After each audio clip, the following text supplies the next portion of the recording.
그래서 여기에다 양념을 하는데요. 자, 양념을 넣는 거는 여기다 이렇게 설탕을 좀 넣어주세요. 설탕 넣어주시고요.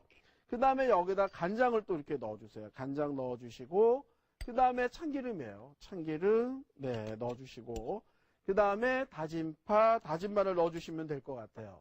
그래서 다진 마늘 넣어주시고, 그 다음에 넣는 게 뭐냐면 깨소금이거든요. 깨소금 넣어주시고, 후춧가루예요. 자, 여기다가 후춧가루 넣고, 그래서 가진 양념이 다 들어간다는 생각을 하면은 상당히 좋을 것 같은데요. 재밌어요.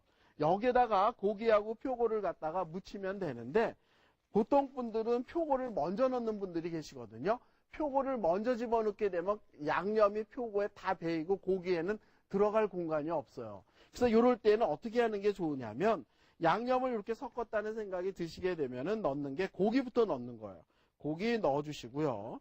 그 다음에 여기에서 한번 살짝 이렇게 묻히신 다음에 표고를 넣는 게 간이 고루고루 묻히는 방법 중에 한 가지인데요. 고기 무칠 때에도 지금 여기에 보시게 되면 이만큼 양념이 남아있게끔 지금 묻히는 거죠. 그렇죠? 그리고 나서 여기에다가 표고가 들어가야만 간이 고루고루 다 이렇게 묻을 수 있어서 좋다라는 얘기입니다. 그런데 이런 게 아무것도 아닌 것 같은데요. 음식이 완성이 되고 나면은 맛에 있어서 차이가 많이 나거든요. 자, 그래서 여기에 보면은 지금 고기하고 표고를 이렇게 같이 무치는 이유는요.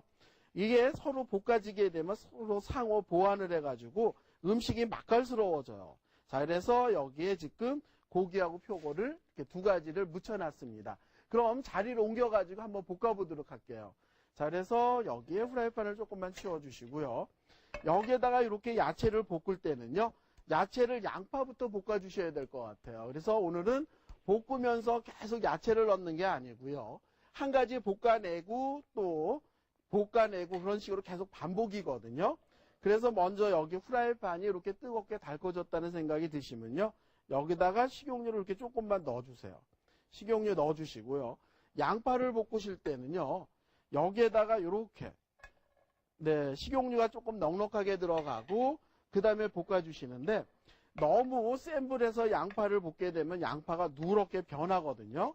그렇기 때문에 하얗게 볶으려면은 약한 불에서 식용유는 다른 야채보다는 조금 더 들어가게 이런 식으로 하얗게 볶아준다는 얘기거든요. 근데 이것도 재밌어요. 양파가요. 너무 안 볶아지면 매운 거 아시죠? 그래서 아이들이 먹을 때 너무 안 좋거든요. 그래서 양파를 볶을 때는요. 투명하게 볶아야만 좋다라는 얘기예요. 자, 여기에 양파 네, 이렇게 볶고 있습니다. 제가. 자, 그래서 이제 양파가 이렇게 어느 정도 이렇게 볶아졌다는 생각이 드시면 꺼내면 되는데요. 양파 볶을 때는 여기다 다진 마늘, 다진 파 같은 거를 안 넣는 거예요.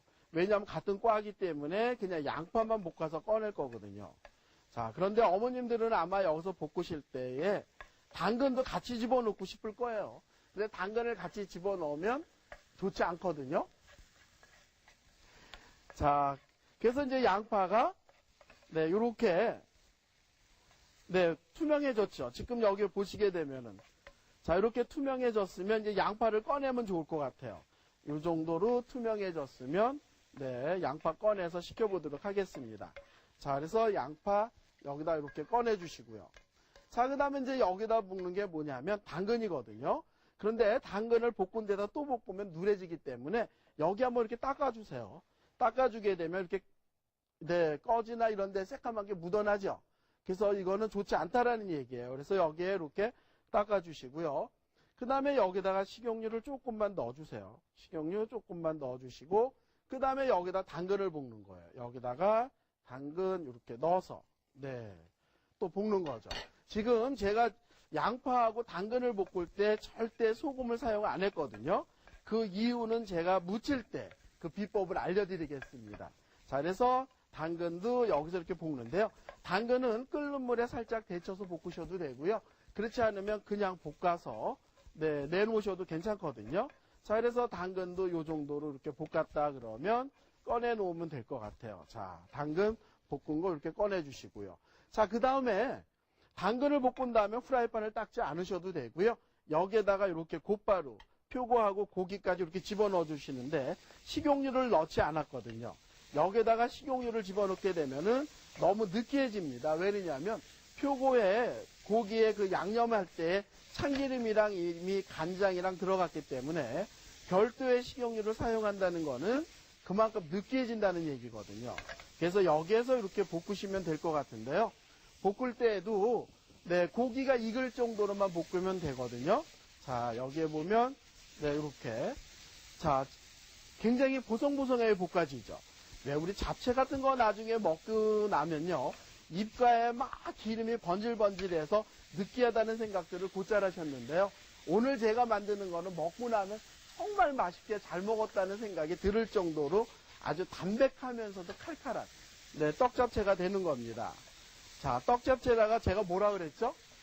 떡볶이, 궁중떡볶이라고 설명을 드렸죠? 그래서 여기에 보면 이런 식으로 고기가 익을 정도로만 다 볶아서 꺼내서 한번 식혀보도록 하겠습니다. 자, 요 앞에 옮겨놔 주시고요. 그 다음에 접시 갖다가 꺼내보도록 하죠. 자, 그래서 이제 이렇게 다 볶아졌으면 꺼내서 식혀보도록 하겠습니다. 그런데 이거를 갖다가 뜨겁게 프라이팬에서 그렇게 먹는 것도 맛있겠지만은 그렇게 식혀서 무쳐 먹는 맛도 괜찮거든요. 그래서 잠시 후에는 제가 이것을 아주 맛있게 무치는 방법을 여러분들에게 보여드리겠습니다.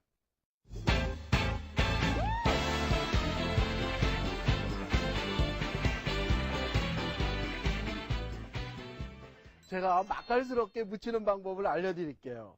자, 먼저 이렇게 볼을 준비해 주시고요.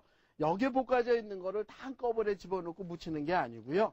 고기랑 표고랑은 이미 충분히 간이 되어 있고요. 떡에도 간이 되어 있거든요.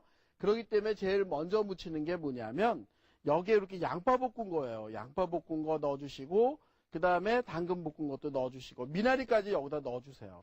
미나리까지 넣어주시고 세 개를 먼저 무치는 거거든요. 다시 설명하자면 당근하고 양파하고 미나리에는 간이 안 되어 있고요. 고기나 표고나 떡에는 간이 되어 있기 때문에 이 간이 안 되어 있는 걸 먼저 1차로 무친다는 거예요. 그래서 이런 거는 사실은 음식을 조그만 사람들은 잘 모를 거고요. 음식을 좀 많이 오랫동안 하신 분들은 아실 것 같아요. 그래서 이렇게 간장하고 참기름을 집어넣어 가지고요. 세 가지를 먼저 무치는 거예요. 그러면 간이 다른 거랑 다 똑같아지거든요. 자, 그래서 이제 이렇게 간장하고 참기름을 넣었으면요. 여기다 넣는 게 뭐냐면 고기하고 표고 볶아놓은 걸 여기다 넣어주시는 거죠. 고기 볶은 거, 표고 볶은 거 넣어주시고요. 그 다음에 넣는 게 뭐냐면 떡을 짧아서 유장 처리를 한 떡을 갖다 여기다 이렇게 넣어주시는 거거든요. 자, 여기다 넣어주시고요. 떡이요, 뜨거웠을 때는 막 이렇게 흐물흐물한 게 막 그랬는데요. 지금은 이렇게 알맞게 쫄깃쫄깃할 정도로 이렇게 지금 굳어 있거든요.